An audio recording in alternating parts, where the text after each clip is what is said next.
tonight is Wednesday, February 2nd, and this is the Hendrick Hudson School Board of Education meeting. Can I get a motion to open the meeting, please? Can I get a second?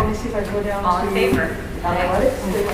We will be going into executive session for the purpose of collective negotiations under the Taylor Law, medical, financial, or credit, or employment history of a particular person or corporation, or matters leading to the appointment or employment history of a particular person or corporation, or matters leading to the appointment or employment or promotion or demotion or discipline or suspension or removal of a particular person or corporation. Can I get a motion to accept? Can I get a second? All in favor? Great. All right, so for the public, we will be back at approximately 7 p.m. Good evening. Today is Wednesday, February 2nd, Groundhog Day.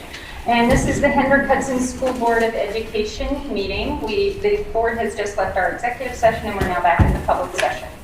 Can we please stand for the Pledge of Allegiance? Pledge allegiance to the flag of the United States of America and to the republic for which it stands, one nation, under God, indivisible, with liberty and justice for all. All right, so our first order of business is, can I get a motion to approve the agenda as stated? So moved. Can I get a second? All in favor? Aye. And the consent agenda first, or you want to do the? I'll do it right. Yeah, there you go.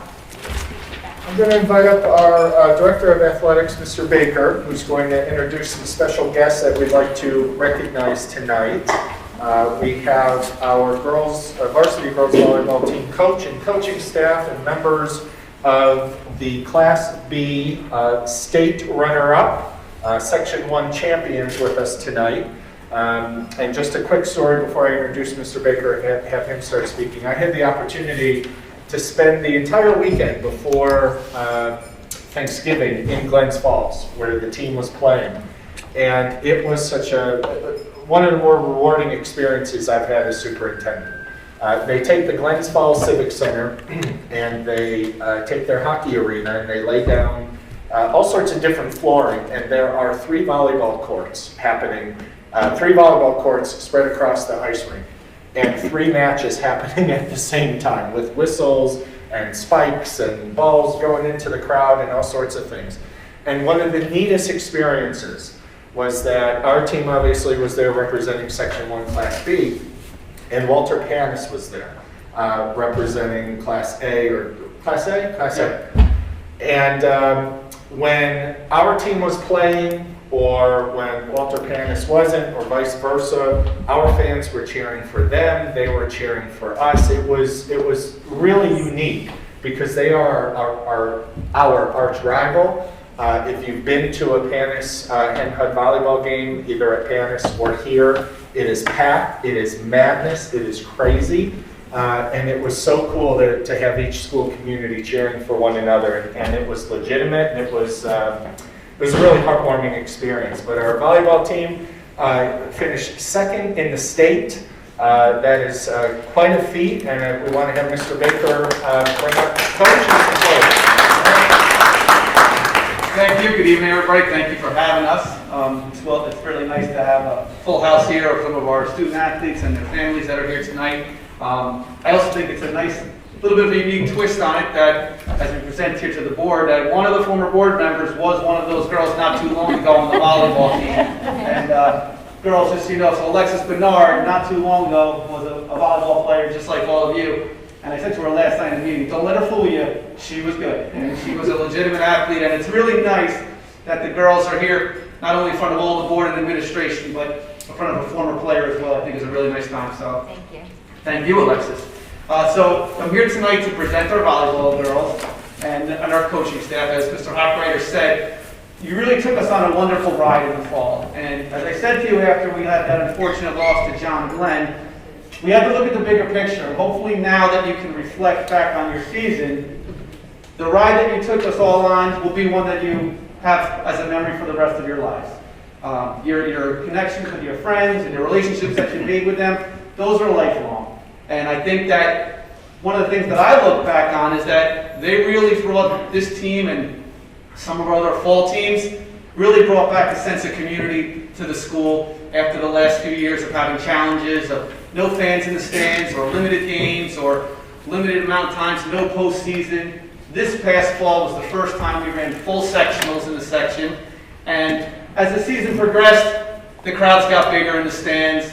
And right up through in our area when we played at Manpack High School and we played against Briarcliff for the sectional championship, we had a great supporting cast there with all their family members and their friends and the students of the buildings. It was wonderful. So you brought that back to the community, girls. You were a large part of that, and that's something that, that's very hard to do. I know the work that you put in throughout the year is a lot, so congratulations on that. We have our 3 coaches with us here tonight. Head coach Diane Schwarzenegger, our daughter T, one of our assistants, and Dina Berlino. I know Coach Augusta just walked in too. She snuck down in too. So we have our entire coaching staff here. And athletics is a large part of the whole educational process here. And there's all sorts of values and all sorts of learning experiences that you may not get in the classroom, but to have all of you, the hard work you put in and reap the benefits, as Mr. Operator said, and take us all the way up to Glens Falls.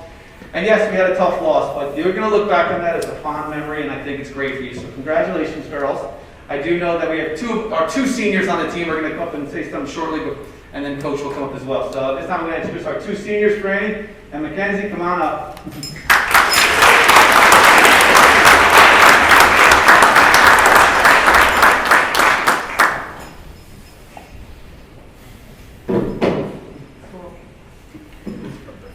There's so much to say about men on volleyball in such little time, but we want to start off by expressing our gratitude to everyone who's contributed to this unforgettable experience.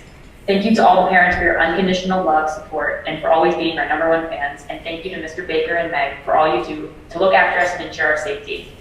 Thank you, Officer Ramirez, for organizing our send-off, which I can say with complete certainty brought the whole team motivation and so much joy. And of course, the fans, thank you for showing up and cheering for us. Your support has never gone unnoticed and is greatly appreciated. But most of all, thank you Coach Schwarzenegger, Coach T, and Coach Bertolini for always believing in us. You have built all such a strong program in which girls learn more than just volleyball. It is a place surrounded by love, hard work, and support. We will forever be grateful for the immense opportunities and experiences that have helped us develop into the people we are today. Although our time here is over, I can't wait to cheer everyone on that comes after. And on behalf of the whole volleyball team, thank you to all who made this so special. Thank you,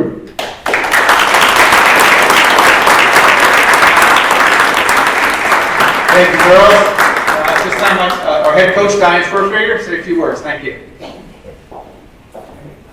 Yeah, I brought them all with me because they worked so hard to have time to step up and get some recognition. Can you give me a little metal sound here? You guys probably heard some of this. They're wearing their hardware today.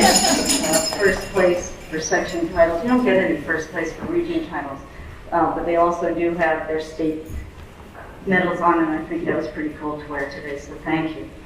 I'm not a very good loser. I'm very bad, actually. And it was really interesting to reflect after we had lost how good the other team was. And it just was not quite 100% our day that day. We learned a lot from it and look forward to growing next year. So thank you, Board of Education members, Mr. Hochreiter, Dr. Buller, Mr. Catalan, and all of you here today. Of course, I'm going to get to the parents for recognizing my special group of athletes. In 2003, we won our 4th section title with leaders like Alexis Bernard. Following her standards, we continued with 11 Section 1 titles in a row, 29 league titles as of date, 9 regional titles, and 10 regional titles, and 10 appearances in the New York State Championship, winning 3 state titles. I'm proud to say that our current players continue to set the standards of what Section 1 volleyball should strive to be. My staff asks the players to challenge themselves and their teammates every day. However, not just on the court, but in the classroom and in their community as well. In extraordinary times, it takes special athletes who are willing to sacrifice their time and energy in order to dedicate themselves and achieve many goals.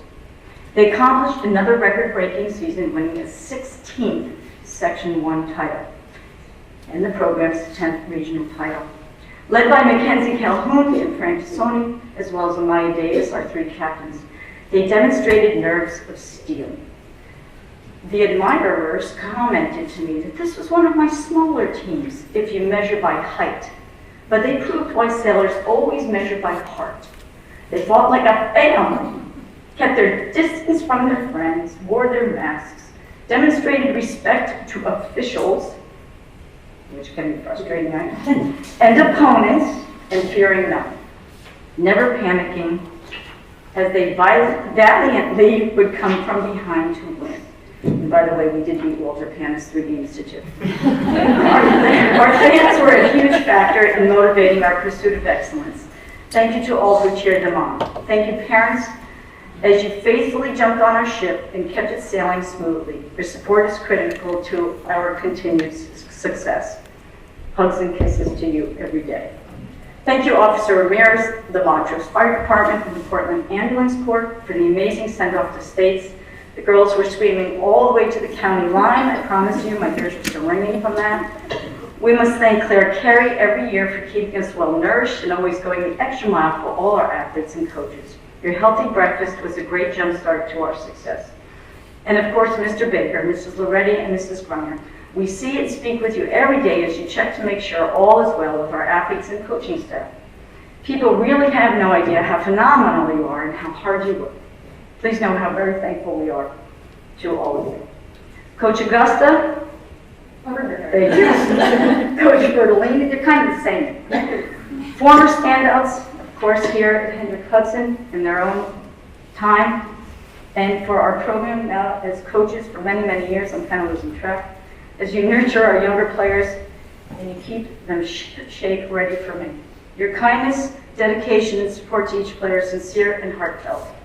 I'm so grateful for your friendship. Thank you for all you do. Coach T, Swartfigger, she's the younger one right now. Thanks for working with the team and helping us to achieve many accolades. The coaches and players will agree how you have embraced our sailor traditions and kept us focused with your strategic insight and competitive edge, not to mention youthful energy. I'm grateful that you have been working for our program.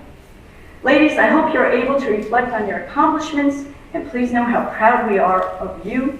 I look forward to celebrating with you, the New York State finalists and your families very soon.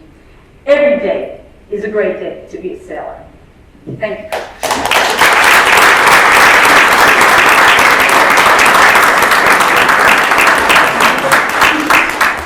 Thank you, Coach, and thank you, girls. And I also want to say thank you to our parents. As I said, throughout that entire ride, our support was great. And getting back this fall, and as we creep closer and closer to full gyms and capacities, seeing families and support from our community out there for these student athletes is wonderful. And you were there from whether it was right here in our home gym or the next door neighbor at Panis or right up to Glens Falls. And thank you all for your support with that. I want to make sure I said it to the families. And to the Board of Education or all our administration, thank you for all your support for these young ladies. Girls, it's a great time. You've had for our 2 seniors, we wish them the best of luck. And for others, I know you'll be back to work soon, and that's okay. But it's really I'm very honored, as I think I speak for everybody, having student athletes here and being able to honor them like this. So congratulations to all of you.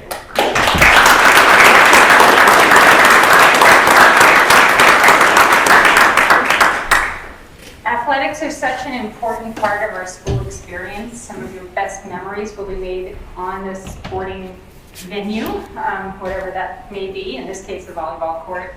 Congratulations on your incredibly successful season. We only have 2 seniors, so it seems like we have a very young volleyball team. I expect great things from you over the next couple of years.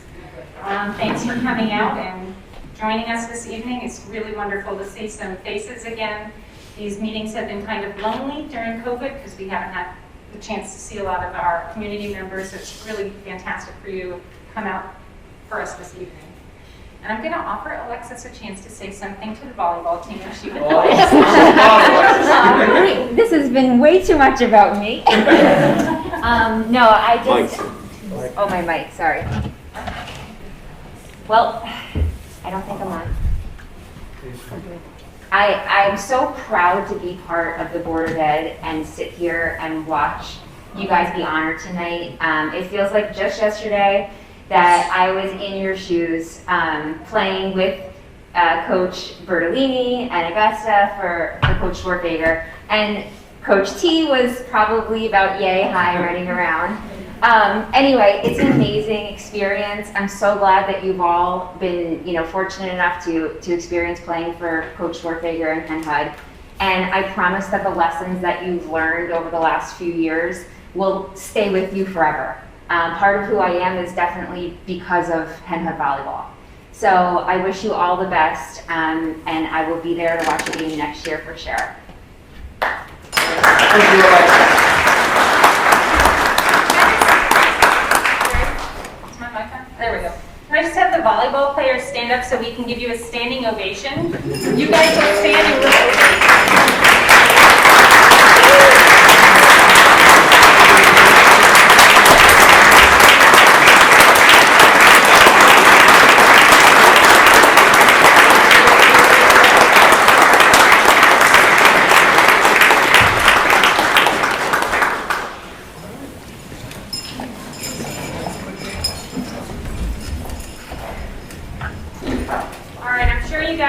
all have homework and other things you'd like to attend to. If you would like to stay for the Board of Education meeting, we would love to have you.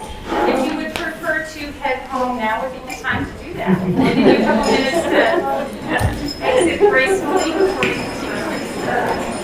All right, that will bring us to our consent agenda. Does anybody have anything that they would like to pull this evening from the consent agenda? Sorry. I think you have an audience.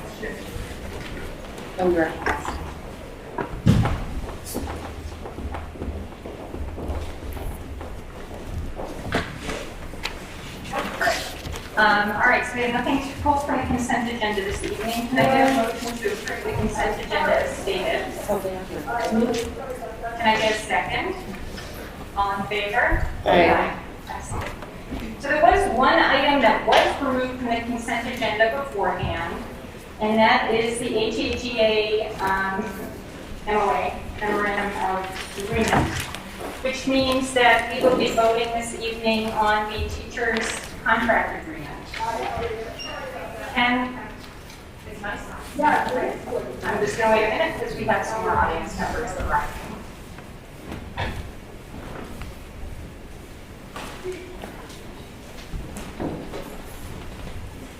All right, can I get a motion to approve that agreement, please? Can I get a second? All in favor? Aye.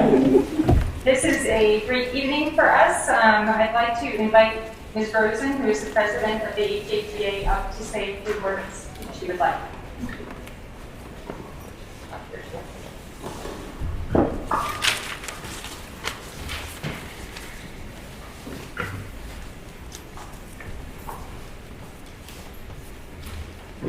Hi, my name is Elisa Rosen. I'm the president of the HHEA.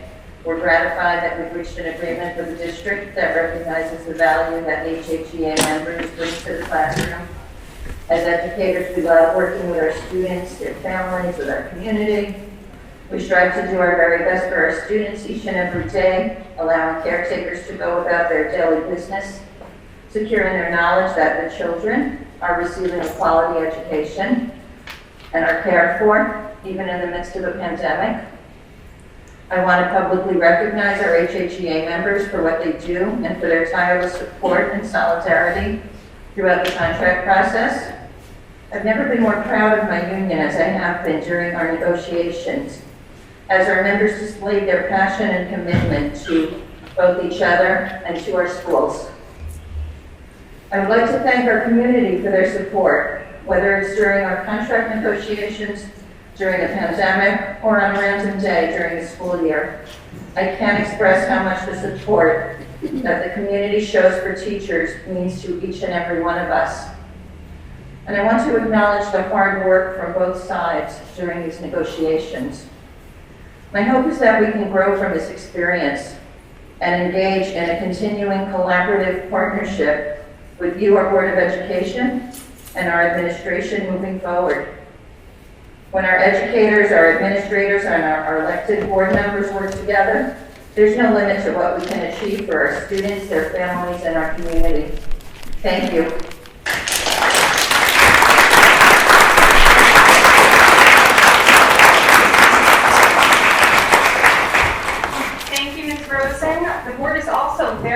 happy that we've reached an agreement with the HHEA that reflects our community's commitment to our teachers and how much we genuinely appreciate everything that they do for our students in the district. Words cannot do justice to how much we as a community and as parents appreciate all of the heroic efforts from our teachers and staff during this pandemic, as well as the dedication they show to our students each and every day during less tumultuous times. We appreciate the commitment that the HHEA leadership throughout the negotiations and are truly happy that we've been able to find common ground.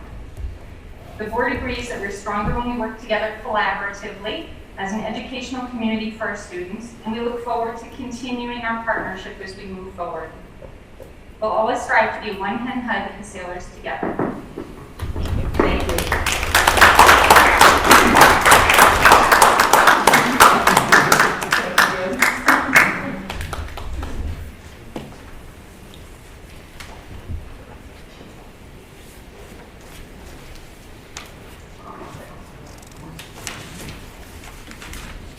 So it's going to be hard to top that, but with volleyball and the contract negotiations being completed, we will come next to our superintendent's report. I would just like to mention that this is Black History Month, and there are activities throughout the school in honor of Black History Month, and Mr. Hartharter will be talking about those a little bit in more detail at our next meeting in February. I want to go off the agenda quickly for superintendent's report and talk about every family's favorite school topic, and that is weather. We are expecting bad weather at the worst possible time to transport students. The school district subscribes to a private weather forecast subscription, as many school districts do, and we are expecting ice, sleet, and snow for the Friday morning commute. So we will be watching the radar and having discussions with our transportation folks, as well as the town and the county. They are a vital and critical piece in making our weather-related decisions, because they're the ones out plowing and salting and sanding and getting roads ready. So we received a pretty significant weather update earlier today. So I just wanted to let everyone know that they may be getting a phone call at 5 in the morning. But again, we try to make sure we have real-time data and good information in front of us, and it's just a matter of where the storm is tracking and when it starts and when it ends.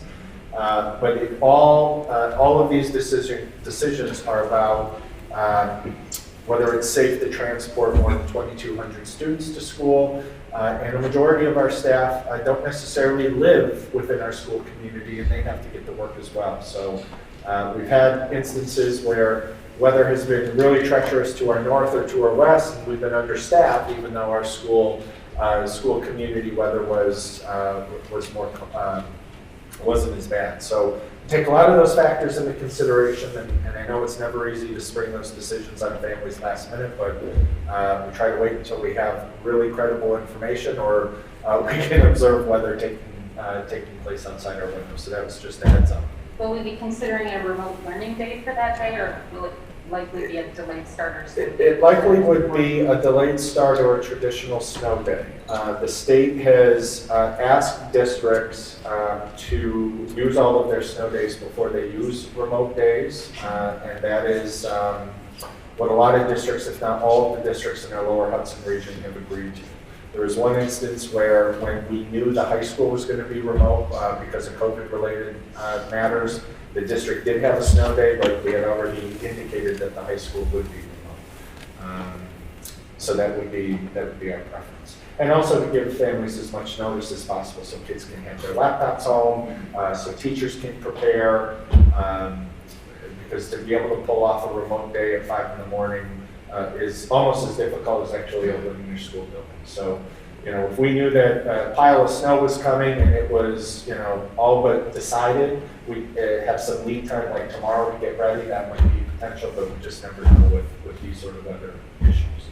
Okay, thanks for clarifying that. The revised budget calendar is the first update, more of an FYI. We've made some adjustments to our budget calendar because we've had some meetings that have moved or been postponed. So just make sure for the board and the public that you review the revised budget calendar. All of our meetings between now and early mid-April are dedicated to reviewing with great level of specificity and transparency our proposed budget for next school year. And it's really important that folks look at the calendar so they know what presentations to expect and when. You'll also see other important target dates on that budget calendar that we have mandated state reporting, where the budget vote is, when folks who are interested in running for the school board need to have their petitions in. So this document that we posted online, and here's to my left, has all of the important information regarding our budget presentations, approval, and hopefully the community supporting the budget in May. Before I go to Princeton Plan update, which I'm going to have Margaret lead, a real quick COVID update. We have been receiving COVID tests. We are hearing from the governor's office that there's an expectation that we send COVID tests home with children before February break. I know that many families have had a hard time finding COVID tests, especially when the peak was really, really high after the new year. Somehow, some way, New York State has made good on their commitment to sending school districts COVID tests. So every school right now in the district office have COVID tests, folks who are symptomatic and families who have children that are homesick and request a COVID test. There are 2 tests in each test kit, so you get a bonus one. And we just ask that families report COVID positives to our dedicated email address. But we are working with our nurses to determine potential distribution of COVID tests for families so that families will have those at home so they can test their children before they come back to school. It's important to underscore that that is just a request. It is not a mandate to return to school after February break. You do not have to show proof of a negative COVID test. The idea from the governor and Department of Health is to make COVID tests widely available so that families are not, or children are not missing school while they're waiting to get to their pediatrician or urgent care or what have you. So if your child shows up with a COVID test, that is by design, and certainly we'll communicate that information to families in advance. And lastly, I'll have Margaret lead a brief Princeton Plan update. Last board meeting, we had a little more thorough an update, but she has been working with our grade level leaders and our elementary principals. We recently had an early release day that was committed to the Princeton Plan transition, so I want her to fill everyone in on what to expect and when. Our discussion last time with the board was marching toward calendarizing, as we say, some of these important transition activities. Margaret has led that discussion with various teams within the district to start to zoom in and narrow down when those activities will take place. Of course, many of them are contingent on masking and what the spring will look like. But I'll turn it over to her as she's been leading the work with the team. Good evening. Our principals are really the biggest part of this planning, and planning takes place not just with us at district office, but they're planning with their current staff so they can prepare to close their current schools and celebrate that, and they're planning with their future staff so they can plan to welcome parents and students this year and early next year, and obviously have the buildings ready for our kids in the fall. So I know it feels a little abstract, but they are moments away from sharing dates. What they're trying to do right now is coordinate dates for parent visits to the new schools. And that is obviously, as Joe said, we have to think about social distancing and whether or not masks will still be required at that time, coordinating the visits so that we can, space apart, whether it's alphabetically, 1 night, 2 nights, 3 nights. So they are calendarizing that right now across the 3 schools. They are also planning dates for the kids to visit the schools, and obviously that will happen during the school day. So they will coordinate that with Liz Gillio to get the buses over and have the kids visit during the classrooms. I know they're also, I've heard from a lot of the teachers, planning some really cute activities with the kids right now. So starting for argument's sake, all of the 3rd grades to become pen pals, to do video chats together so that they can get to know each other in different ways before they are actually all together.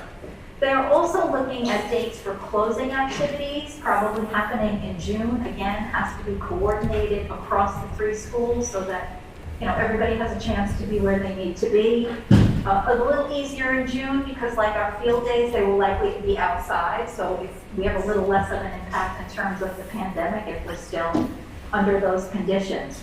There will also be visits again in late summer before school opens. So there are multiple opportunities for parents and kids to visit the new sites and an opportunity for everyone to celebrate. PTA in all 3 buildings is part of those plans. And they are working with the principal and the building leadership teams to stage appropriately, age-appropriate activities at each building. There'll probably be rain dates for the summer, for the June activities, as we do for field day, because it'll be outdoors. If I may, before we leave Princeton, as we leave Princeton Plan Conversations, but I just put a plug in for our community to register their kindergarten students. Registration is open on the website. If you're not aware, I believe last year, Laura Nyer made this an online process. I believe there's a button on the home page, a link that will take you right to the paperwork that you need to complete. Should you need any assistance, this can be done from the convenience of your home, but if you need any assistance, there are a list of phone numbers you can use for help. At district office, certainly Dr. Kramer, who is the incoming principal at the K1 building, her secretary, myself, Debbie Marriott, district office, we're all happy to help you. There is also help available at the Henhut Free Library. If you don't have a home computer to use, you can certainly go there, come to district office and borrow a laptop. So we are eager to welcome our incoming kindergarten students, and what I'd like to say is that there are a lot of activities that happen for new parents and new children from probably April through June. So please do register early so you can be part of parent orientation, you can be part of the kindergarten screening, and the welcome that we do with our new kindergarten students in June. So thank you very much, and we will keep you, your principals will keep you informed of the dates that they're putting out there for these visitations, but they are very close to actually saying, let's do this on April X. Okay. Thank you. Just real quick if I can, we'll be back at the next school board meeting on the 16th showing class size projections to forecast one of our budget presentations tonight. We'll talk about that. Obviously, one of the decisions in moving to the Princeton plan was a significant year-to-year cost savings. There was some concern that class size would jump up too much, or as we move from teaching and learning in our current situation in the pandemic, that we want to make sure we have very advantageous class sizes, and we do. So we'll share on the 16th what the projected class sizes will look like based on today's enrollment as we move to our new model. So if you can't attend the board meeting, make sure you tune in, but that's a very standard spreadsheet that we've shown each of the last number of years, and we'll have an update in 2 weeks on that data as well.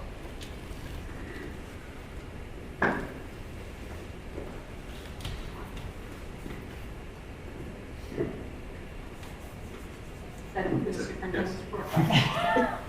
thought you were just adjusting No, your rank. I'm good. All right, thank you very much for that report.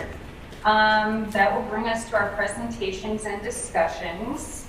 Our first one is the initial budget presentation. Mr. Catalan will be leading. I'll preface this as Enrique gets ready that there is a lot of really good information here.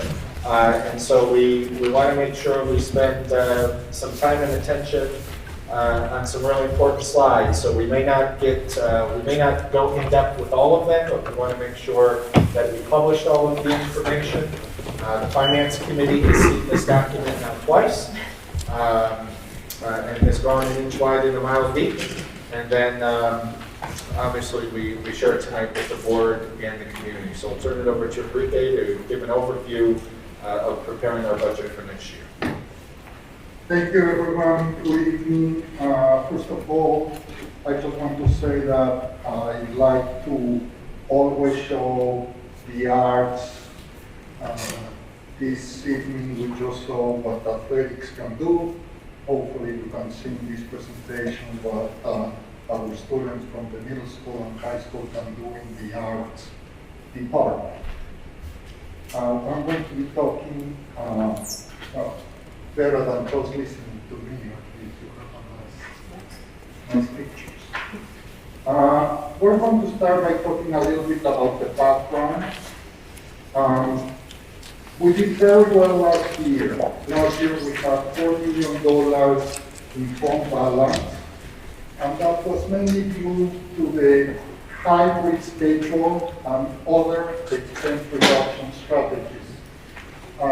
Since the announcement of the closure of Indian Point, we've done many different strategies to try to reduce expenses, and I can tell you that they are working. The children do not see the impact, but we're cutting expenses everywhere. Unfortunately, this year we've seen a lot of unanticipated expenditures due to COVID-19 and inflation. As you have heard from the radio and the news, inflation is hitting us hard and is hitting the district very hard. For example, because of that, our oil is going up, our gas is going up, electricity is going up 20%. So there's been inflation in most of our inputs that we need to use to have a school district running. On the COVID side, the board decided to increase the number of teachers by 7 due to the fact that we wanted to have small class size this year so the students can come back and be able to move on in small class sizes after the COVID-19 2 years of hybrid schedules. And additionally, we've been using a lot more teaching assistants and substitute teachers because of COVID-19. Teachers get sick, other teaching assistants get sick, so it's been an increase in expenses because of COVID-19 still.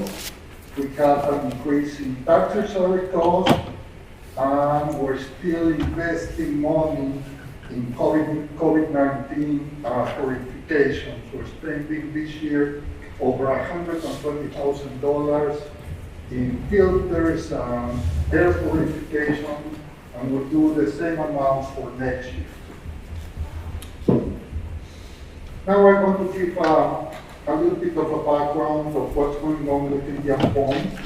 As you know, on April 20, Entergy defueled one of its 2 nuclear generating facilities. The following year, the second facility ceased operations. And then during 2021, Entergy sold or transferred Indian Point assets to Holtec for the commissioning of the site.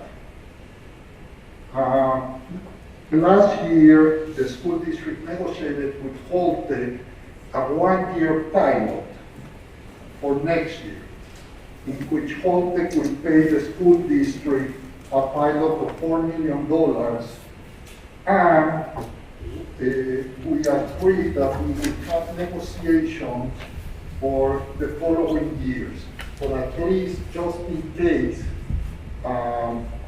the negotiations go slower than we think, we have a $4 million pilot agreement with them for the 2022-2023 year. This is an important graph because it shows the cessation fund payments and pilot payments. As you can see, as the pilot payments go down, the cessation fund payments go up, but they never make up what the pilot payments were when both of the reactors were working. Next, please. Now we'll talk a little bit about the district background. In the top graph, you can see our unassigned fund balance. And as you can see, our unassigned fund balance is going up, has been going up substantially since the announcement of the closure of Indian Point. Today, our unassigned fund balance is close to $15 million.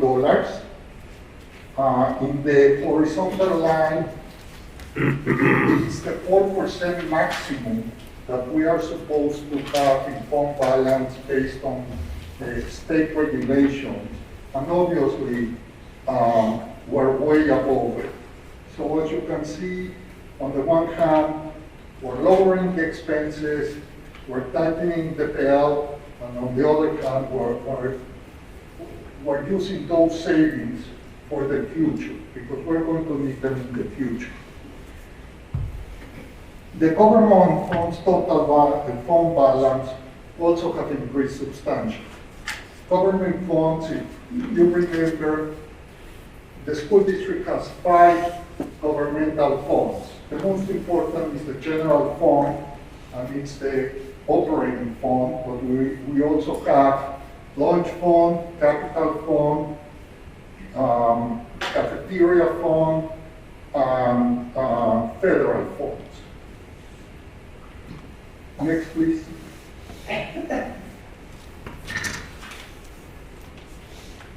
As you can see also, we've been reducing expenses. Again, you can see what our budgets were and what percentage of our budget we have been using. Obviously, the last 2 years, we had substantial amounts of money that we didn't spend, and that was mainly for COVID-related issues.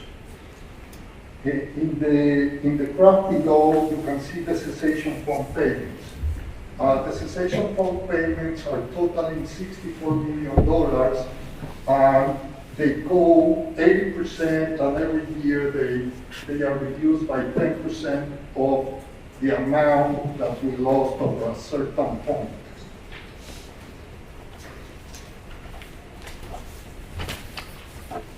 And here you can see how our revenues have moved from the 16-17 school year to the next year. As you can see, obviously, again, pilot payments have been going down, but they are going to be replaced up to a certain point by cessation fund. And in the graph in the bottom, you can see the volatility of each of our revenues. As pilot payments go down, cessation funds go up.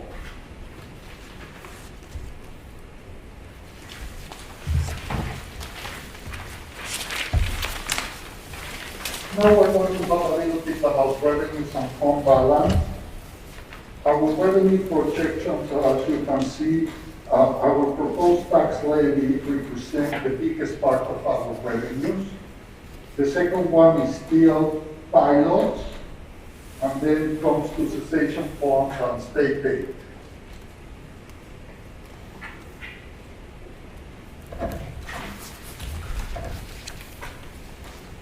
Let's talk about expenditures now. Our first assumption is that we will maintain all academic and support programs, but this time with 3 grade level elementary schools. And then we will have reduction of minimally 8 elementary grade teachers as a result of Princeton plan.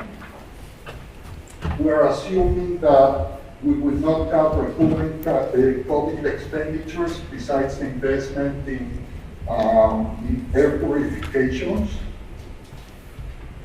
This year, because of increasing salaries for TRS, for the teachers, TRS are expected to have the same rate, that it's 10%, so our increase in PRS is going to be around $140,000 compared to this year.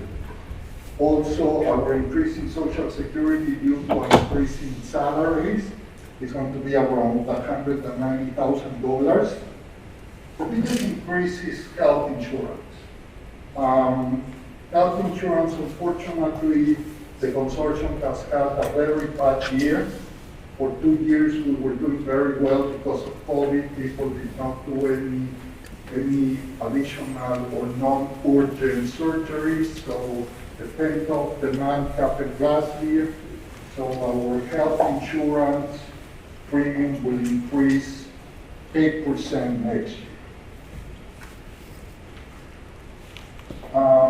We're assuming, we're asking for to allow us to set aside $150,000 for a capital project for BV Elementary School to modernize the cafeteria / auditorium.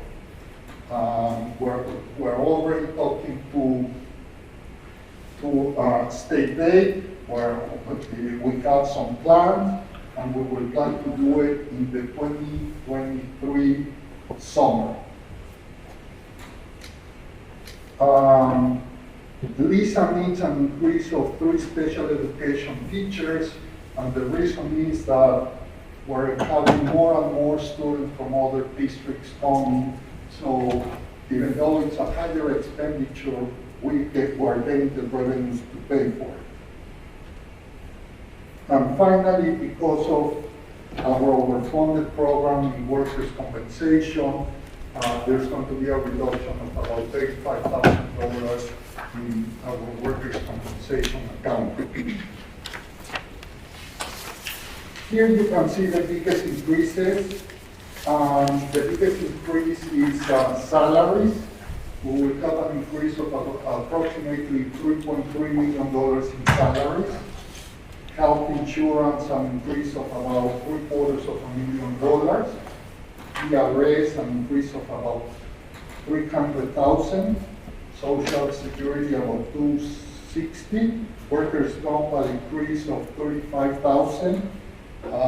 Debt, if you remember, we talked about doing the new capital project, the $18.5 million capital project, because there was debt that was coming due in maturity, and this year one of our bonds matured, so we're saving $323,000 in capital interest expense from the bonds from the district. Next. Our expense projection by law, we need to show it divided into 3 parts: the administrative budget, the program, and the capital.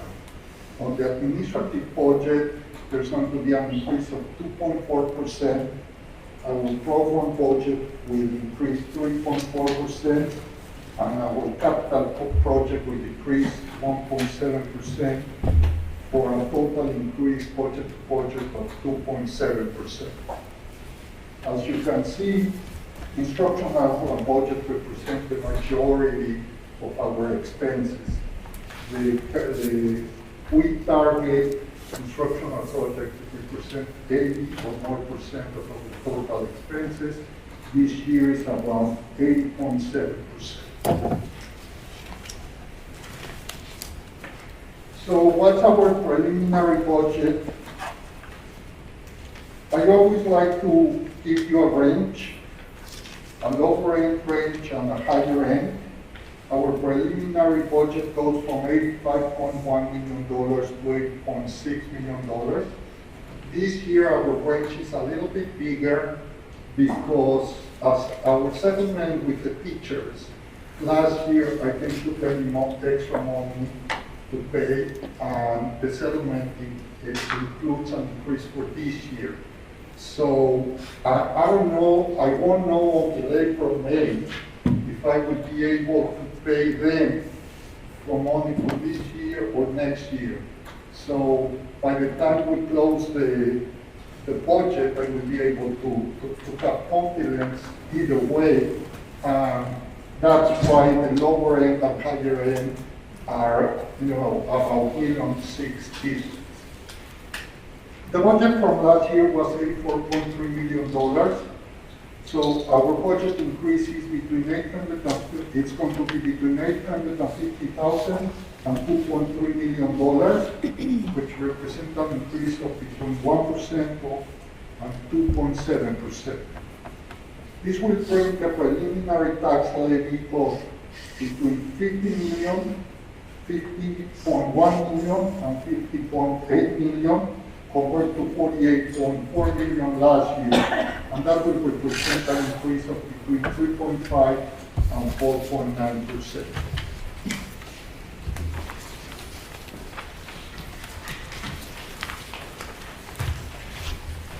And here I just want to show some long-term projections. As you can see, our non-property tax revenues to be around $25.8 million. And then our budget on the higher end of $86.6 million, which represents the 2.7% increase and the proposed tax levy increase of 4.9. In the next slide, you can see the lower end, which represent a budget of about increase about 1% and a tax levy increase of 3.5%. The interesting part here is you can see the non-property tax revenues are not the same for the lower end and the higher end, and this is because we are trying to not have peak and valleys going forward with our tax levy increases. So depending on the amount of money that we need for tax levy, we want, like we say, to keep tax levy increases between 4 and 5%. So I manage the non-tax revenue, the non-property tax revenues to maintain 3.5 to 4.5, I'll say 4 to 5% increase over the next 10 years. So that's the reason why you don't see the same non-property tax revenues for the higher and the lower end. And thank you for your attention. And now I'll take any questions.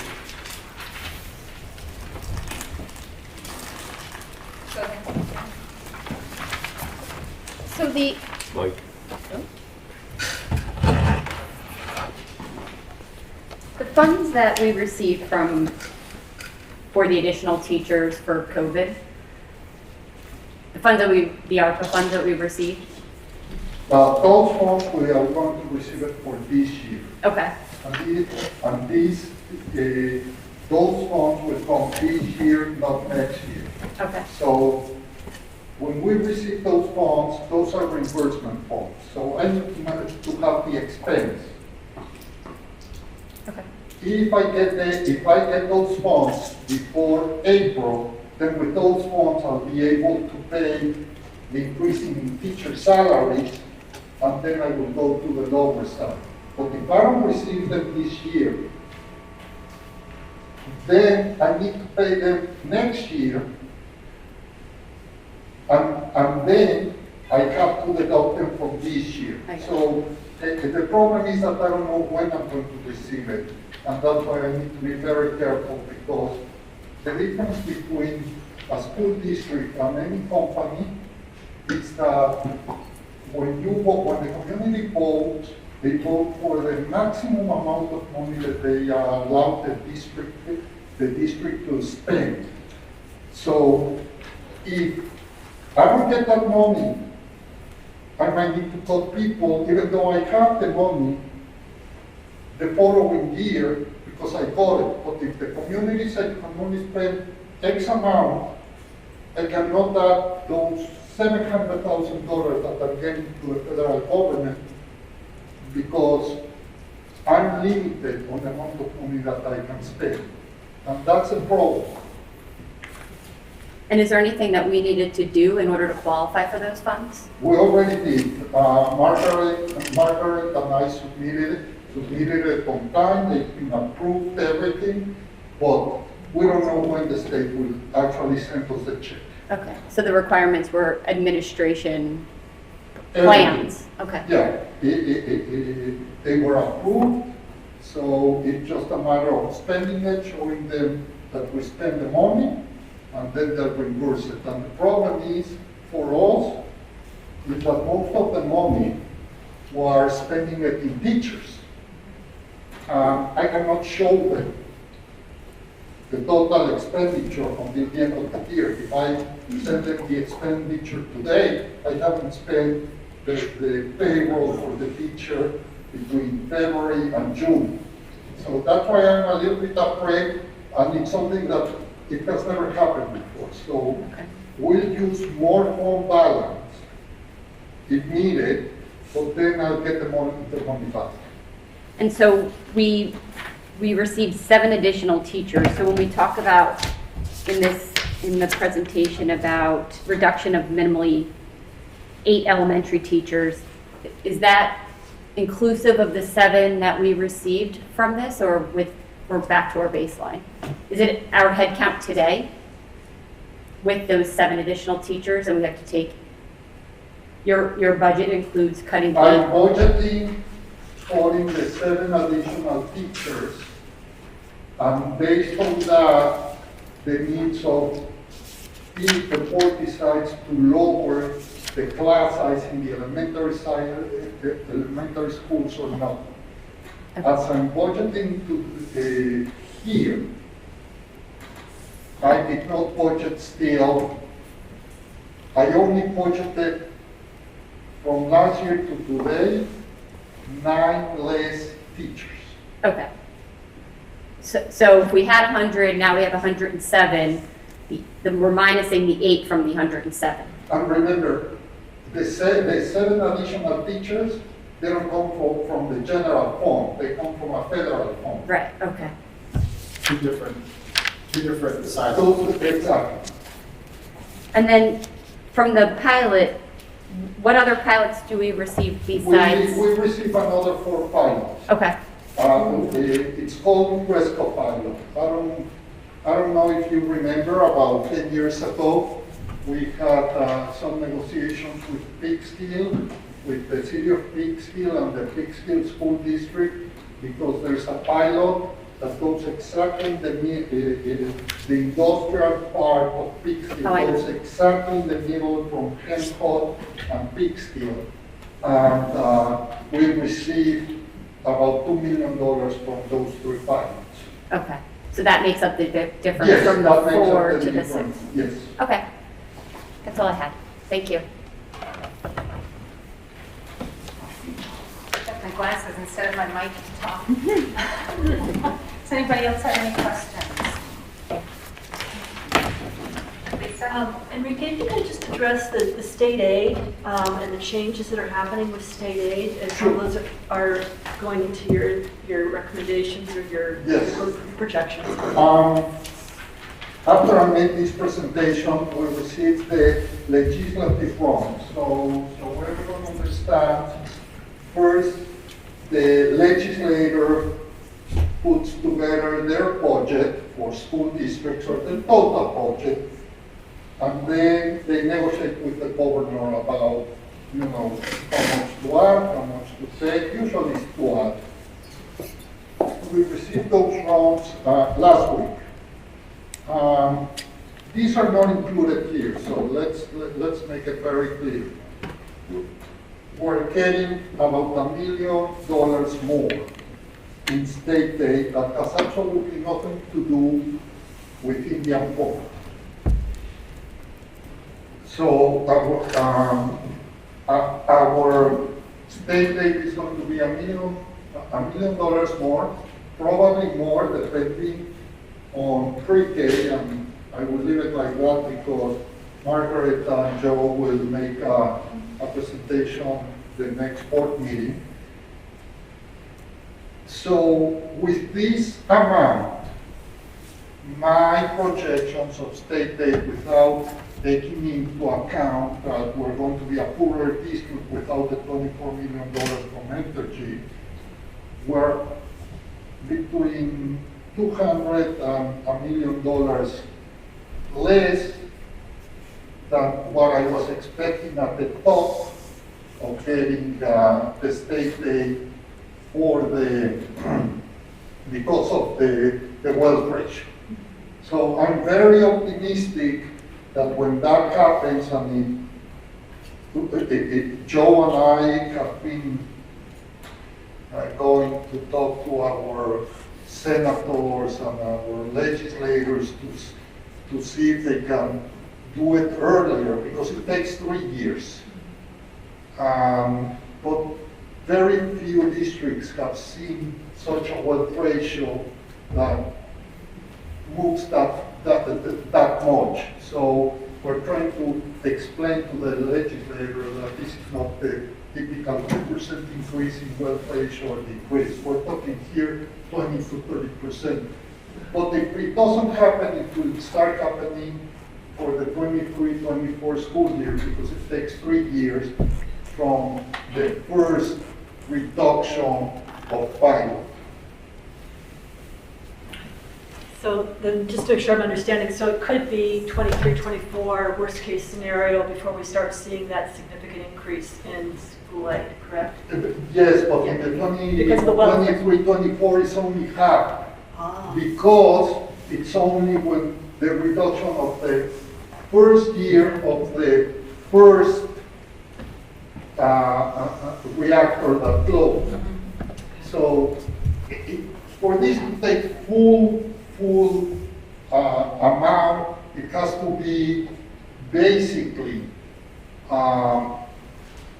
25, 26, because we're still receiving some money from energy. And if I may, Enrique and I have met with the state senator and the assemblywoman, and we have meetings with them again over the next 2 weeks. And we got a meeting with the director of state aid in New York State Education Department. So there's no question that our state aid will increase. There's no question that the formula will provide additional state aid over the next number of years. With that said, and as Enrique mentioned, because of the significant increase of anticipated state aid because of the sharp decline of the Indian Point pilot, we're trying to petition our lawmakers to pass legislation to move up that payment from the State Education Department. State Education Department, when they know they owe you money based on the formula, they will mortgage that out a couple of years.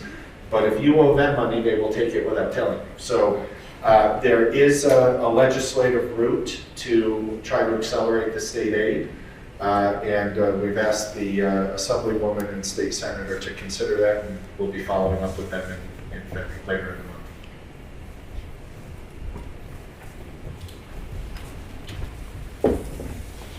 Is that all you have, Lisa? Anybody else have any questions? All right, Thank thank you, you. Enrique. That will bring Mr. Baker back to our podium for the athletic program budget. Great. Thank you for having me here to present next year's budget here. So I'll go right into our slide. I like to start off with the success that we've had in the athletic department. Our participation rate for the 7 through 12 right now is about 50%. It's a slight decrease from where we have been. We're usually between 54 to 56%. But I'm convinced there's a correlation between not having a full slate of modified sports last year, where we did not have a full modified fall season and a full modified winter season in the 2021 school year. We came back to what we revisited our modified sports when the spring season came. So there's middle school students that still haven't participated in a sport of their liking because that hadn't happened yet. It's just the way I have to run the numbers. Our GPAs of our athletes continue to be higher than the non-athletes, and with that, it brings us, we're awarded the New York State Scholar Athlete teams. We are very successful in the Con Edison Scholar Athlete Award. Each week is provided each week to one student athlete in the area. We have won, and we continue to nominate kids throughout the year for that. We have league champions, sectional champions at the team level, at the individual level, Recently, you may have saw that we've had some track athletes become county champions last week. Just recently this week, we had a gymnast win the Division I championship. So we've had success on the playing floor and on the field as well. One thing that I take a lot of pride in is promoting the athletes and our programs that we have in our district. And it can be done a variety of ways. You may see senior athlete recognition ceremonies throughout the year for our sports.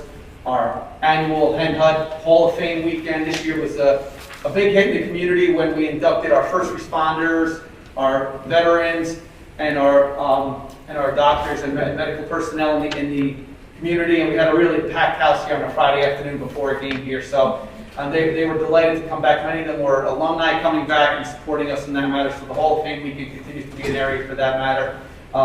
As I said, I take pride in nominating kids for any awards, whether it's the Con Ed Award, the local media, sometimes they have River Journal Athlete of the Month, so we continue to do that, and it's something I take pride in. I was asked to make a presentation at the state level 2 years ago at the state conference on that exact topic, promoting your athletes and programs in a positive manner in the community. So I do take pride in, and I'll continue to do that for our student athletes as they are participating here in the district. So I broke up the projected budget into the next two slides. This slide is the salary budgeted lines, broken down into three areas: coaching salaries, the staff salaries, and the limited overtime, just a small bit there.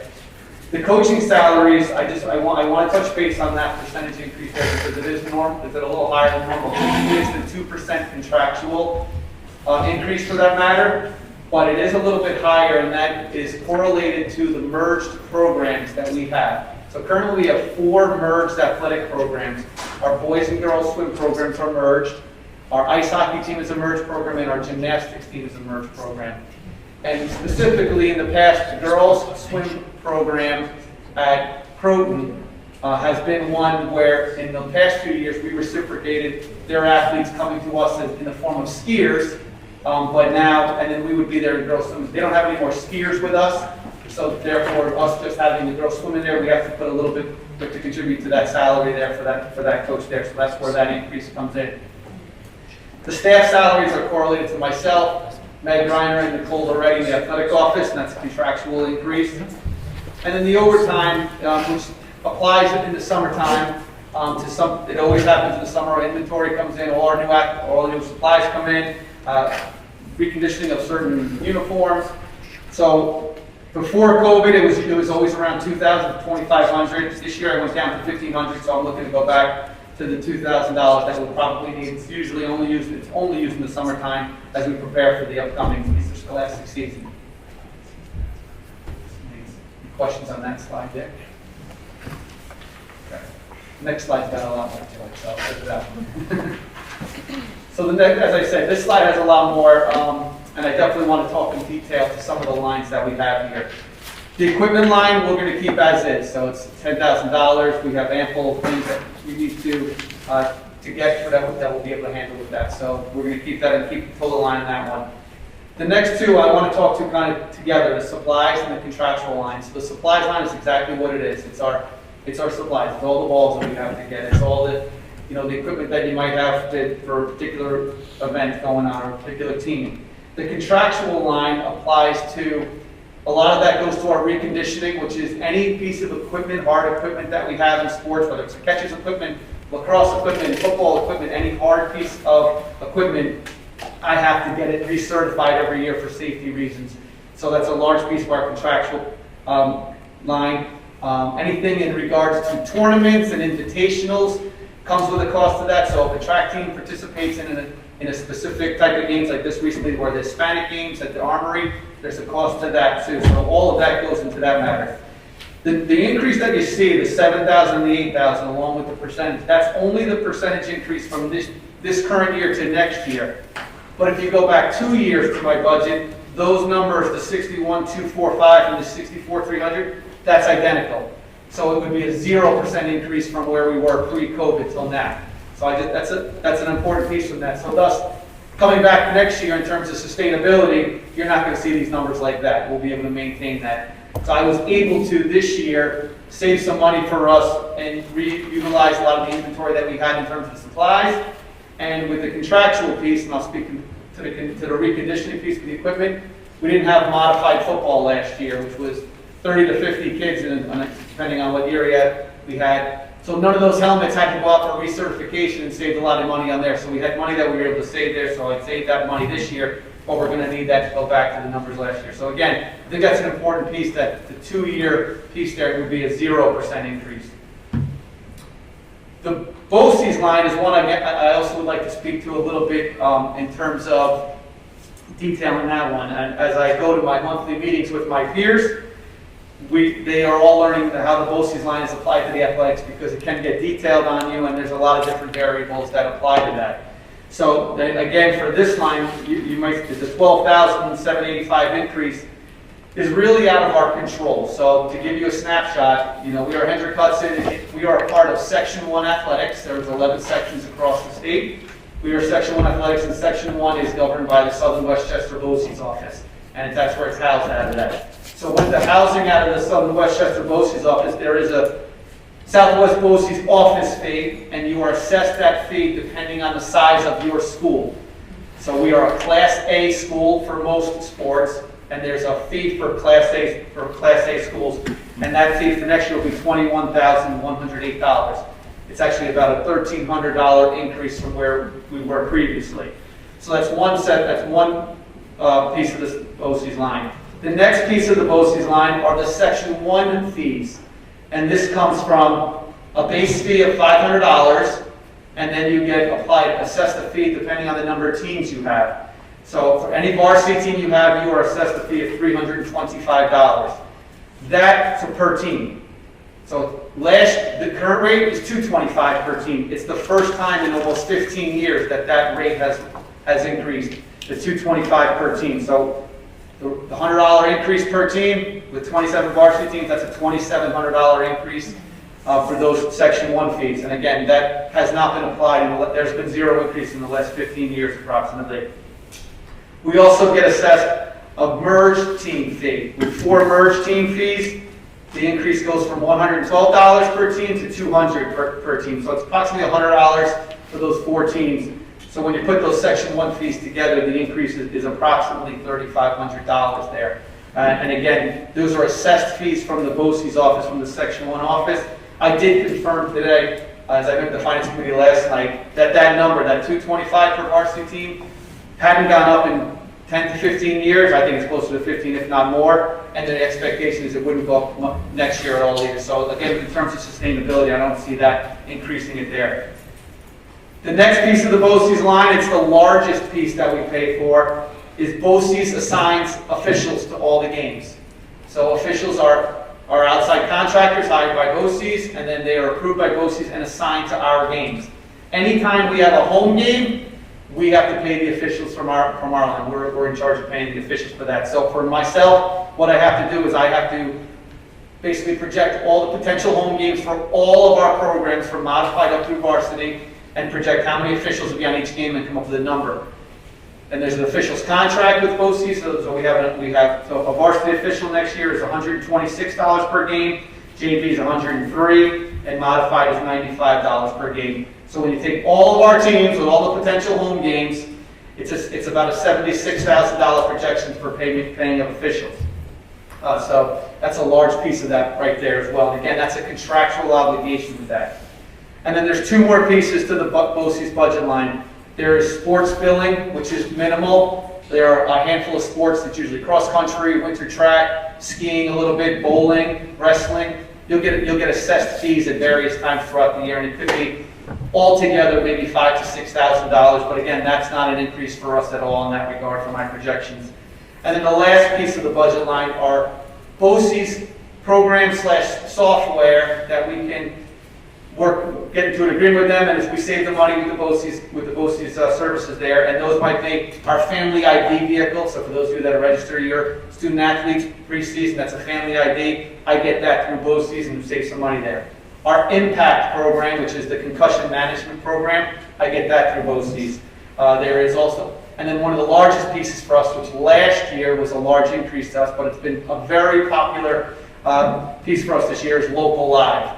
I've been able to contract local live through the BOCES offices in that matter, and that's the local live streaming services that we have in our gymnasium and on the main field.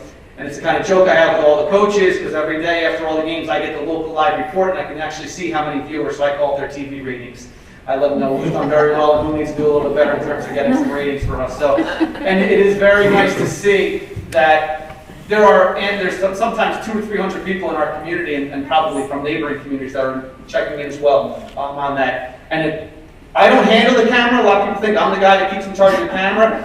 It's actually done remotely, so if there's a camera, if there's a little piece off on that, emails start going crazy, local live's down, local live camera's off, so I work with them very closely and they're able to get it for us quickly, but you can tell immediately how popular it is in our community with that matter.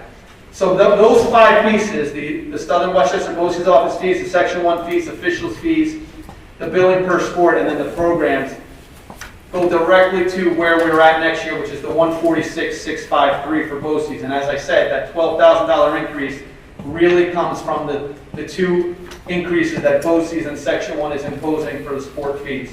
So I know I gave a lot there in those 3 lines, the supplies, contraction on BOCES, so I don't see if there's any questions on those matters.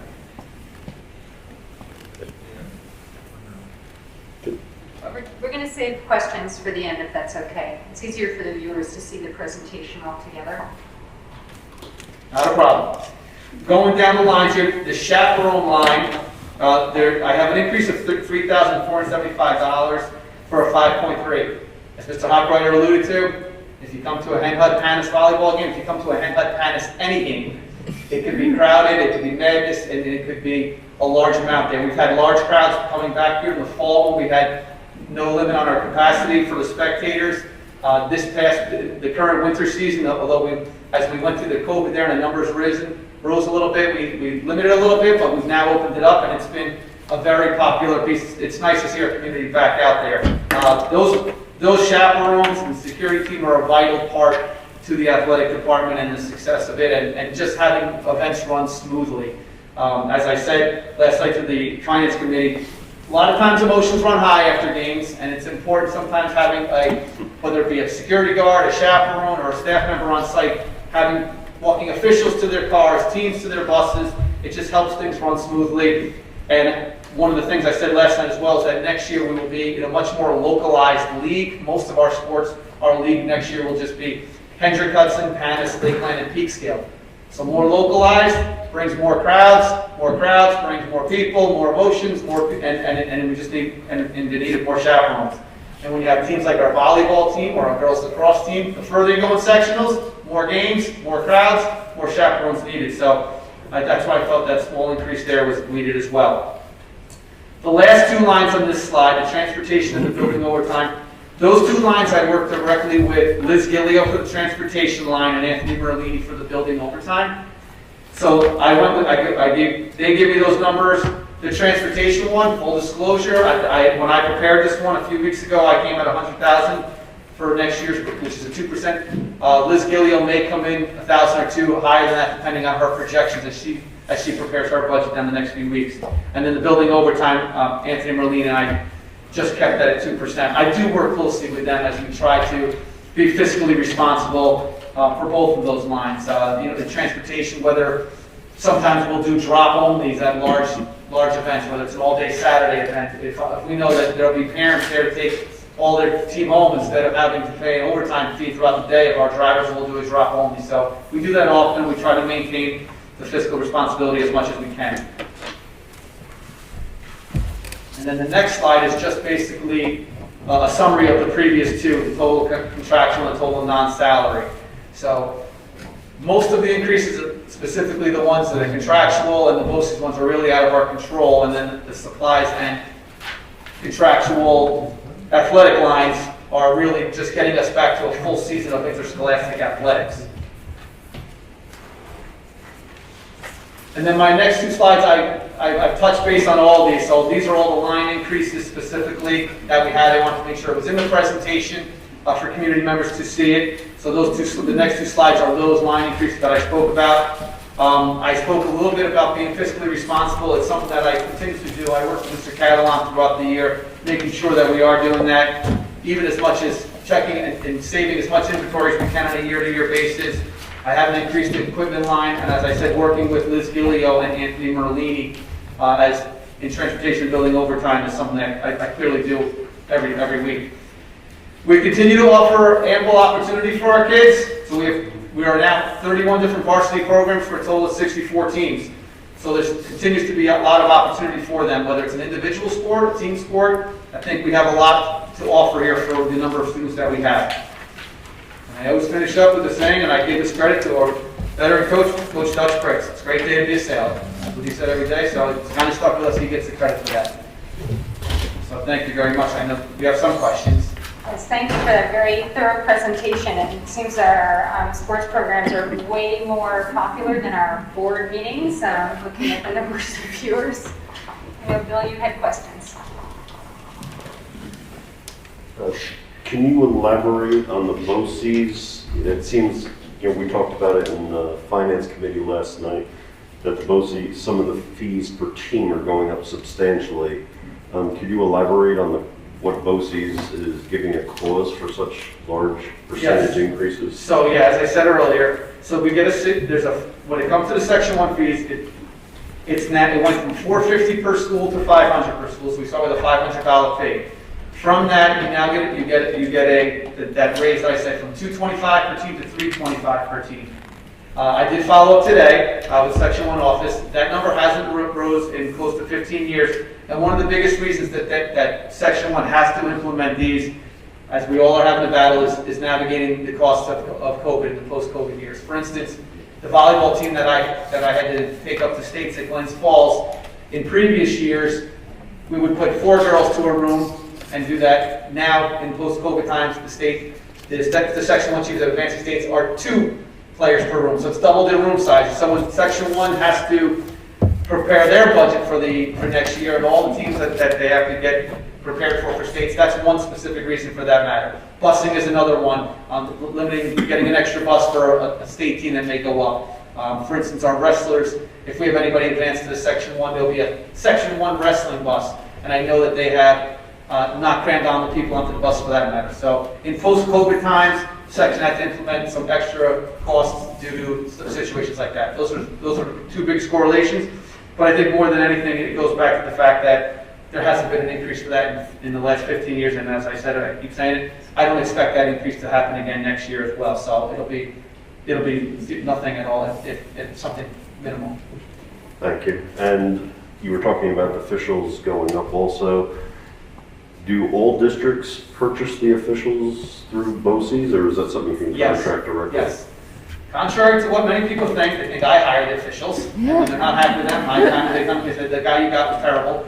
That's not the way. So as I said earlier, the officials are contracted through BOCES. So every single member of Section 1, you pay an officials fee. I will get billed a fall season, a winter season, and a spring season for the officials. So yes, every school in Section 1 gets officials through BOCES and pays through BOCES. So it's not a choice of the district? Not a choice of the district. Also contrary to what many people think of me. Thank you, Tom. And then I have a question more for Enrique. Although the athletic budget is not a big percentage of the overall budget, if each of our budgets had a 4.8% increase, it would be an issue and we wouldn't be able to keep in line with our, we usually try to keep 2%, plus we're dealing with our energy pulling out.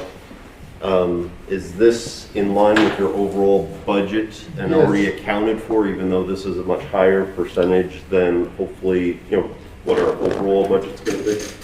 Thank you, Bill. Actually, the numbers I gave you as my higher and lower end includes these numbers. Okay, so it's already accounted. It's already accounted in these numbers, in the numbers that I just gave you. Remember, some years, something goes up, but some other part goes down. For example, this year, ERS, Employee Retirement System, went down from 17% to 13.5%. So one goes up, the other one goes down.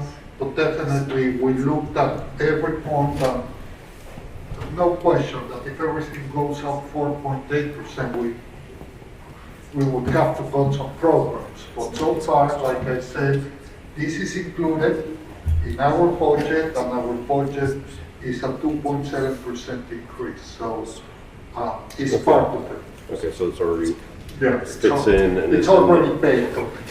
Okay, and, you know, we appreciate the background that although some of these look like they went up a lot compared to 2 years ago, pre-COVID, they're exactly the same. Yeah, that's why I did try to maintain that. So Yes. thank you for sharing that. Thank you for recognizing that as well, thank you. Sorry. I didn't know you were here.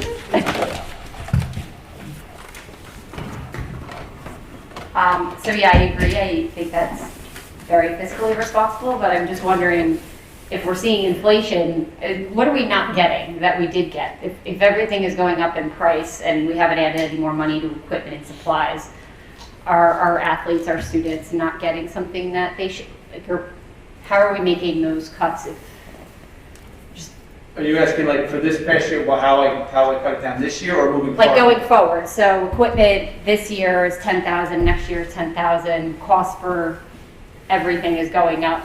Does that mean we're getting less supplies in actuality? Typically for the equipment, I try to rotate or I try to protect where we'll need something. For instance, with our new facility here for track and field, with our steeplechase pits, those large pieces of equipment, that falls under that line. It depends on what, I kind of take all the requests from the coaches as to see what they want. If there's some large pieces of equipment, last year our football team wanted a new tackling machine, so I was able to purchase that through it all. So it really depends on what the requests come in from me on. I'm gathering all that from the coaches now, but that being said, I will make sure I'm just going to choose something that fits into that criteria. If something comes in higher than that, then it'll be something that I would ask for in the next 2 years for that matter.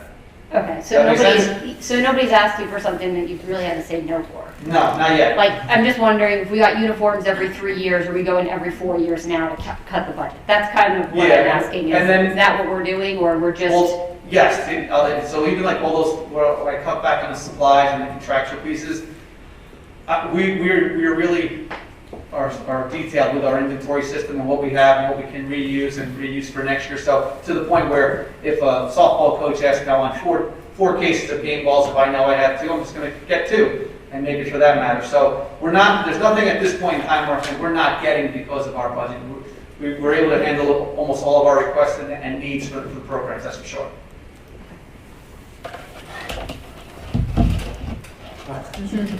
Okay, so I have a quick question about one comment you made towards the beginning of the presentation, where you talked about the GPA of athletes versus non-athletes tends to be higher.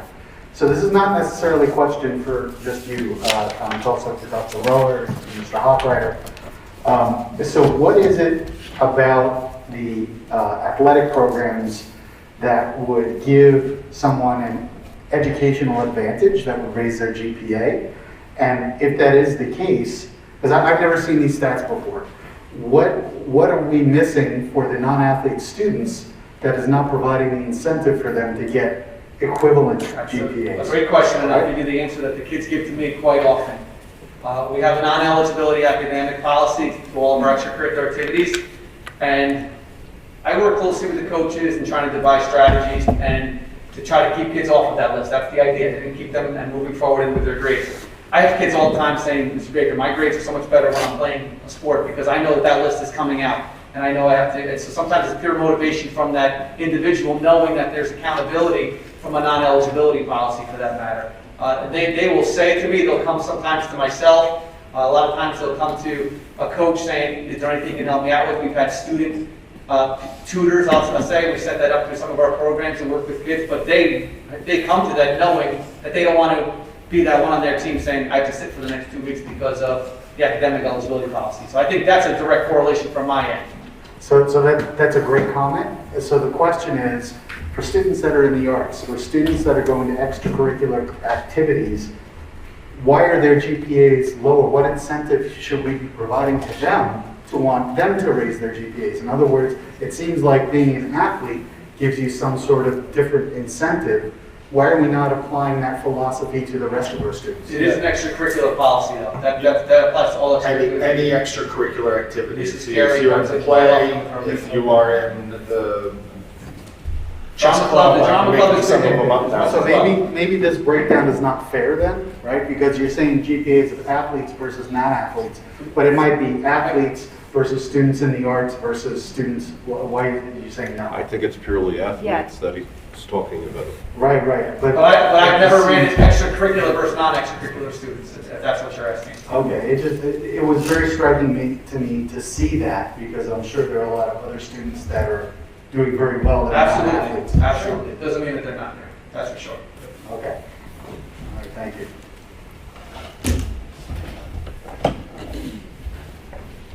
Are there any other questions?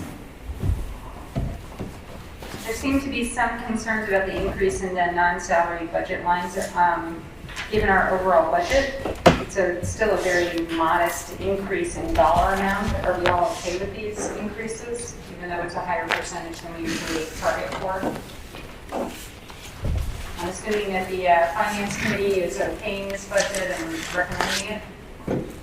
I mean, it all makes sense, and like I said, like it's been discussed a couple of times, a lot of this is just bringing it up to what it was pre-COVID, because he was able to, during COVID, didn't have to do a lot of things, which lowered the budget one year, but then had to go back up subsequently to what it was. So a lot of this is, that number's not real compared to a couple of years ago. So yes, I'm totally okay with it. And if I can jump in, that's an important point, because we are building a budget today. We'll use Tom as an example. Tom's building a budget today for a sports season that starts in more than 12 months. In terms of estimating supplies and equipment and transportation, and whether they go to states, and how many referees we need or chaperones. So these numbers are assumptions based on looking in the rearview mirror, based on trend data. And that's what makes budgeting in school districts very, very difficult. Going back to earlier, my comment about when the board approves the budget in early April for expenses that we will still be incurring 16 months from now. So part of the reason, or one of the reasons, as Enrique said in his presentation, we did well because we were budgeting, if you go back 2 years ago, let's go back exactly 2 years ago, we were budgeting for the 2021 school year not knowing that we would be in a pandemic and not nearly expend our budget because of what came, what ended up happening. So how do you accrue fund balance? Because you have expectations of spending dollars that you may not, that are out of our control. So I think it's an important piece of information to share with our public, that these are assumptions based on trend data, but there are a lot of variables, especially in athletics. We don't know how many players we'll have. We don't know even what class we'll be in, how many away games, home games, so on and so forth. And you're talking about things going down because of COVID, but Enrique has brought up many times that energy costs fluctuate phenomenally. Sure. So he could be trying to project out 1 year when the cost of energy could go up phenomenally. So yes, I appreciate that. It's an incredibly difficult process when you're trying to project that 16 months out. Bill, if you remember when we asked the board to approve to do the solar panels, it was not only about being green, saving money. It's like, I have a 20-year contract that goes 2%. So I know how much I would have to pay in 40% of my electricity next year. NIPA is going up 25%. You're going to hear that in 2 weeks. But at least it's only 60%. The other 40% I know is 2%. Thank you. I was going to give you Yeah, the mic. okay. Sorry. Like a screen. Did you have a question, or you're just handing the mic over? No, I wanted to make sure that he had the mic, but it's too late. Anybody else have questions or comments? All right, thank you, Mr. Baker. That was All a right, very thank you very much. detailed Appreciate your budget. support. Thank you Yeah. very much. Thank you. Thank you for keeping such a close eye on all the line items and. All right. Does anybody desperately need a leg stretch before we go to public comments? All right, great. So was that a yes or a no? Okay, good. All right, so our next section is our audience comments. And your favorite public comment introduction. Because we feel community engagement is important, the Henry Hudson Board of Education welcomes public comment during this portion of the meeting. Please note that the public comment period is not designed to be a discussion. The board is here to listen. Please do not expect the board to respond to your concerns and questions this evening. This is because the board trustees and the superintendent take your comments seriously and want to have sufficient time to thoughtfully process your comments and to research issues if need be. We will consider your comments as we deliberate at future meetings, or we'll have the proper staff member follow up with you at a later date as appropriate. To maintain an orderly meeting, the board has allotted 15 minutes for each public comment section, which may be extended by board consensus. Guidelines for those wishing to address the board are as follows. Each speaker should have signed in with the district clerk prior to the public comment section and will be called in the order in which they had signed up. We would ask that groups designate one individual to speak on their behalf. It is not permitted to cede your time to another speaker. When called, please step up to the podium and begin by stating your name and affiliation if applicable. Letters, petitions, or other written material should be handed to the district clerk prior to your comments. All comments must be directed to the board. Each speaker is permitted 3 minutes for their comments and must be recognized by the board president. The board vice president will be timing the comments and will give a 30-second warning to the speaker with a yellow card and indicate when the speaker's time is finished with a red card. The board may limit repetitive comments in order to give time to participants wishing to speak on varied topics, as well as to maintain meeting efficiency. Although we take personnel concerns and individual student matters very seriously, the board is not permitted to address these in open session as per state and federal privacy laws. We would ask that you use appropriate administrative channels for these items. The board expects comments to be made without interference from the audience and in a civil manner so that our meeting can serve as a model of appropriate civil discourse for our students. In the unlikely event that the meeting becomes unruly, the board may recess the meeting until order can be restored. Please remember, if you prefer not to participate in the public comments portion of the meeting verbally, you can also submit written comments to the Board of Education in lieu of speaking. You can see the agenda or the district website for contact information. Carmen, who is our first speaker? Can you hear me? Our first speaker today is Mariella Caraspello.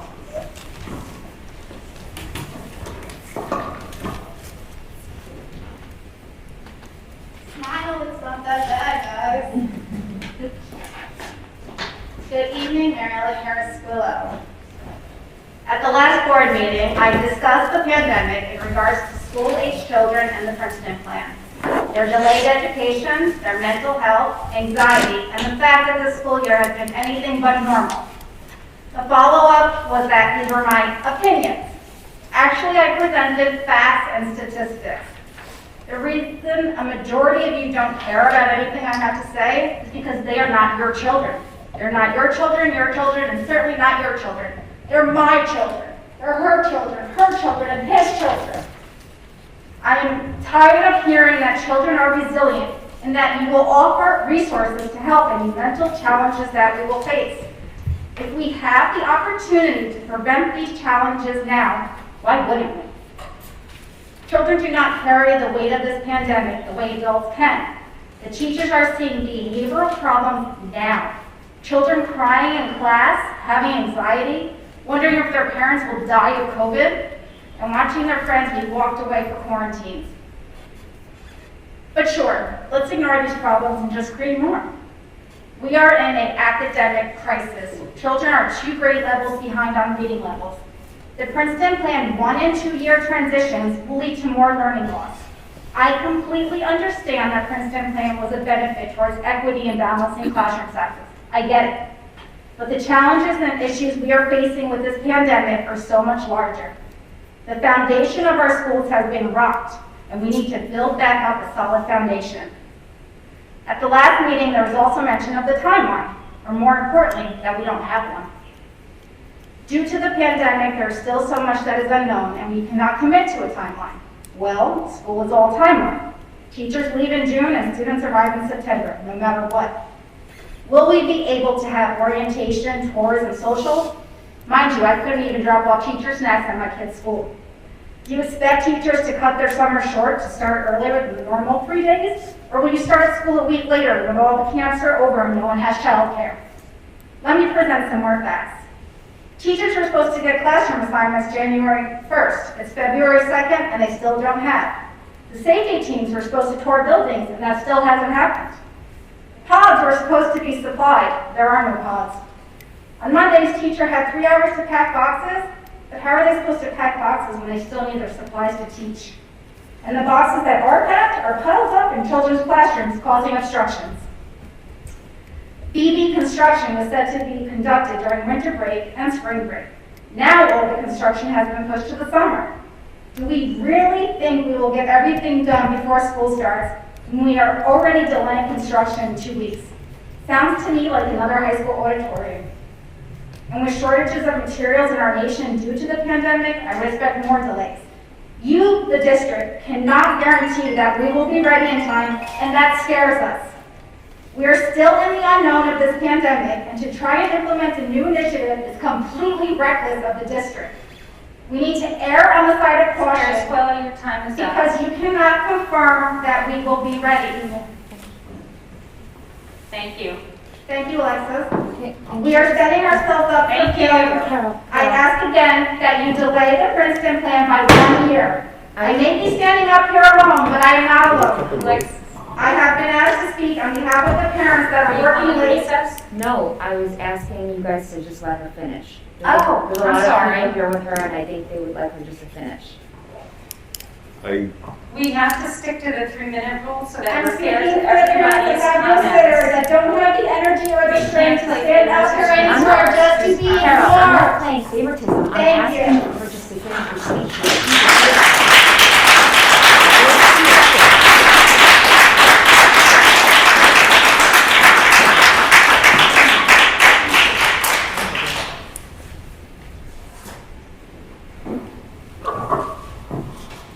Carmen, who's our next speaker, please? Kristen Irwin is your next speaker. Before Mr. Irwin starts, let me just explain.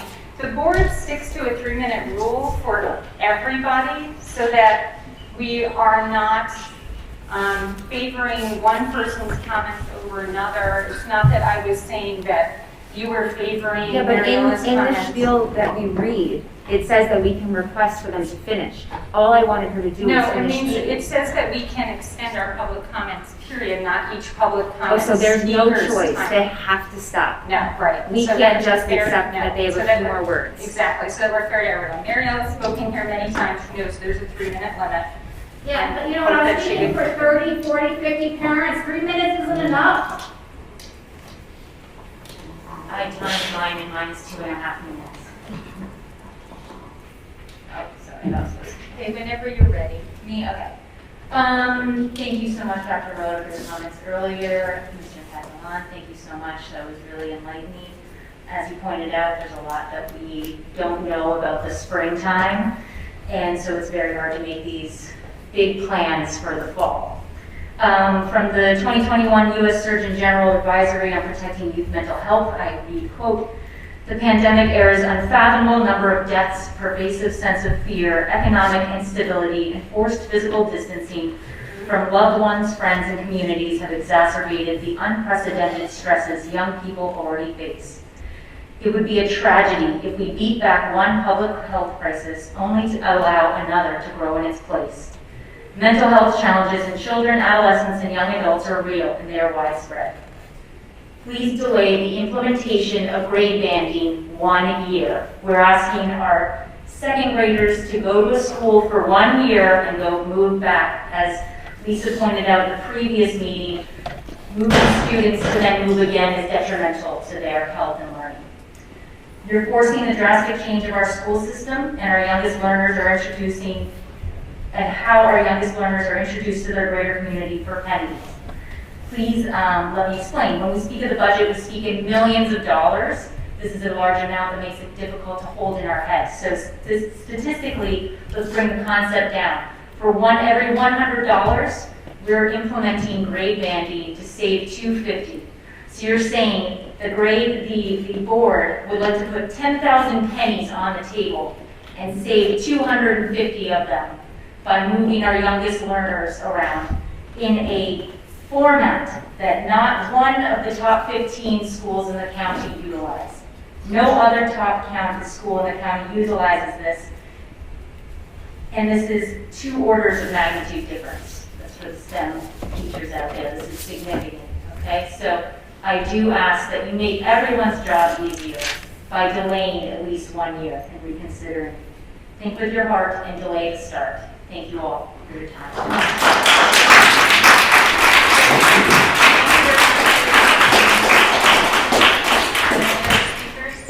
We have one more speaker, Mrs. Hickey.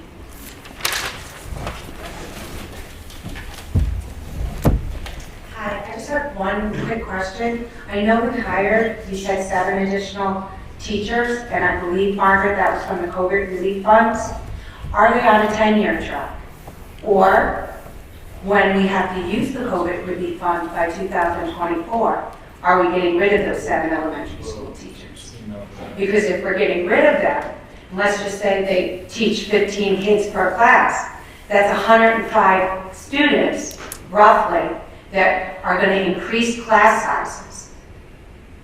So right now the Princeton plan numbers look great, but after 2024, they're going to go up. And then I was looking at the COVID relief fund and what you guys have on the website. I really would like to see the proposal that you put in so we could see it on the website. There's little blurbs. One of the blurbs was that we had summer academies. Summer academies for loss of learning don't really work because I wanted my kid to be a kid in the summer.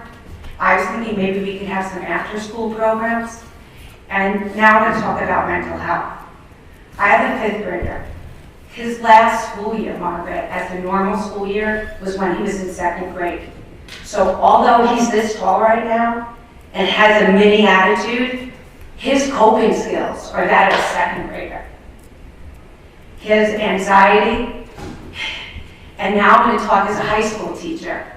The kids have anxiety and depression. I was in one of your strategic plan meetings, and a parent said to me, and it hit home because I'm a high school teacher, that her high school student had such anxiety because we started September like it was a normal year, and we didn't make any concessions. And that hit home for me because I was like, you know what? We did. We started up and running to get everything back to normal. But things are not normal for these kids. Maybe some, not just if they're having mental health issues, let them reach out to a mental health professional that will provide. We need some programs, and really some after-school programs. You have kids, my 12th graders, you can tell really emotionally they're 9th graders. Because I've never taught 9th graders before, and they definitely have coping skills of 9th graders. And my 5th grader, his coping skills are that of a 2nd grader. Not to mention that he cannot read, and I have a baseline writing sample for him that he did in July. I'm hoping that we have in-person conferences. Please let us have in-person conferences so I can see a writing sample and compare it. Please take that COVID relief money and help these kids and let it be an after-school program. Thank you. Thank you.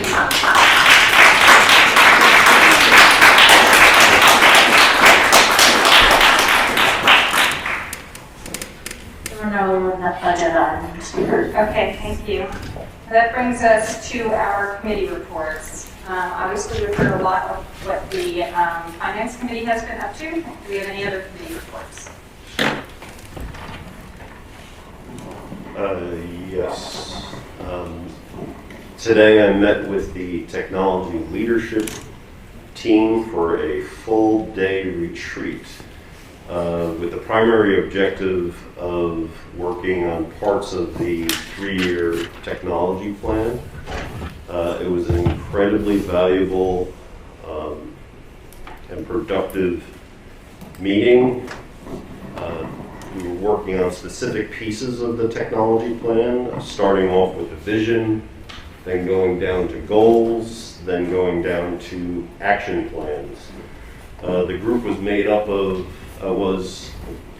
led by a BOCES facilitator, which kind of was nice to have someone outside the district running and guiding us with 17 participants, including one parent, one Board of Ed member, me, 2 administrators, and 13 teachers.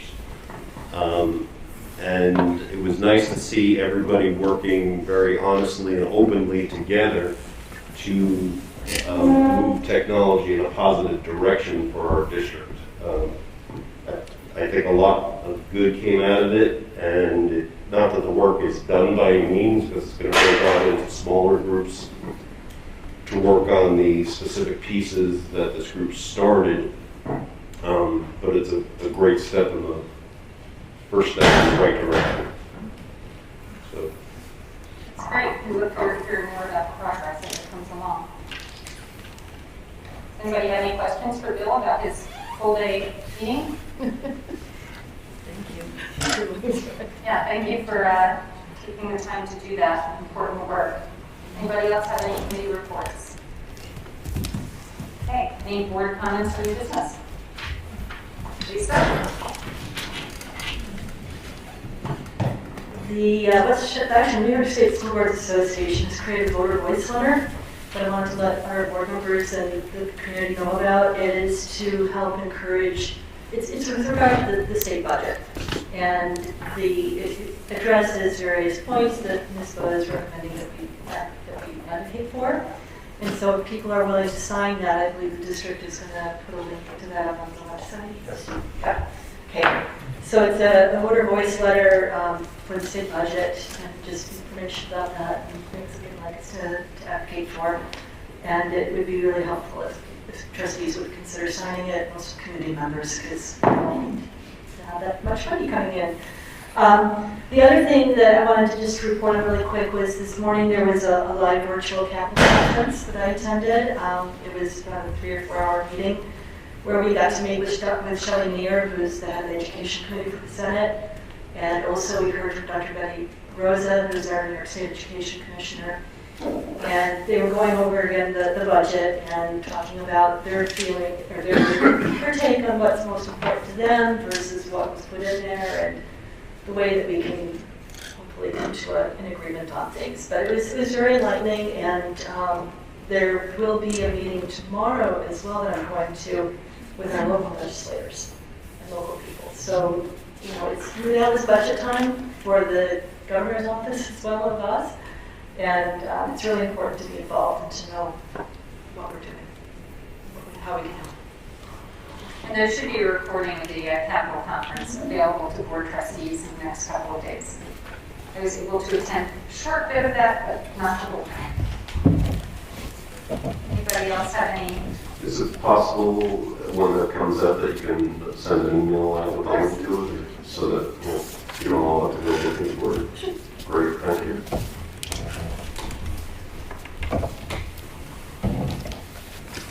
All right, that looks like that's the end of our board comments section, which brings us to our audience comments for non-agenda items. Mr. Valento is our non-agenda item.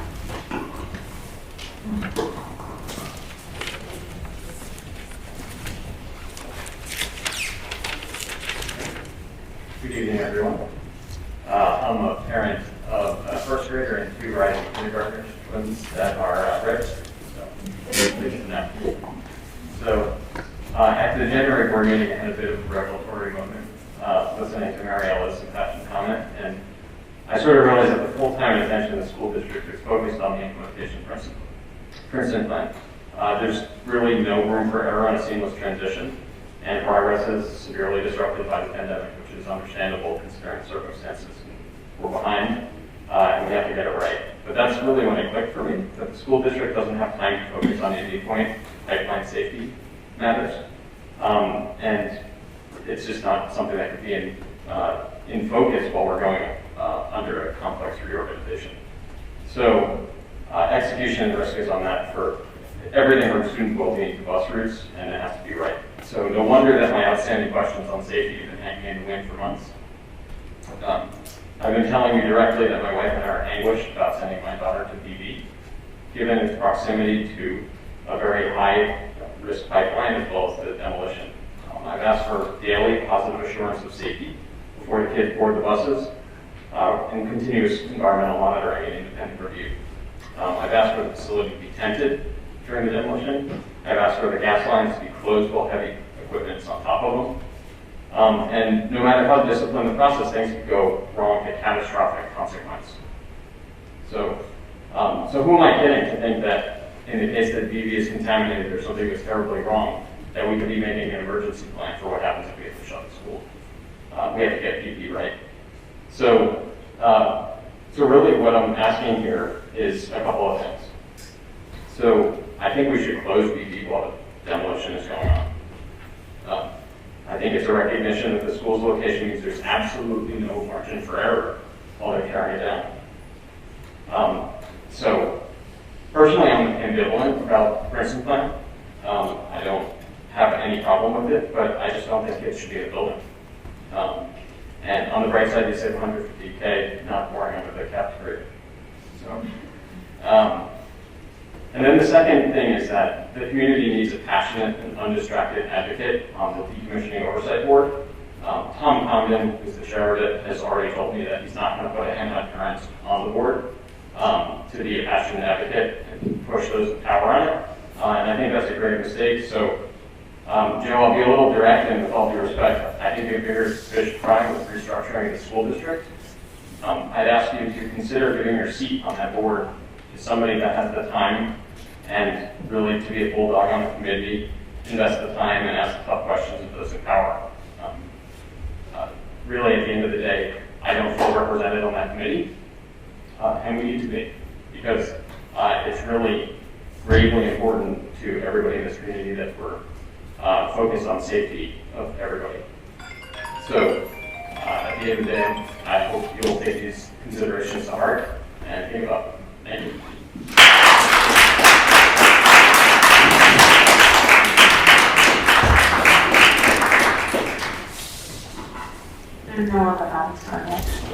All right, thank you. So that brings us to the end of our meeting. Can I have a motion to close the meeting, please?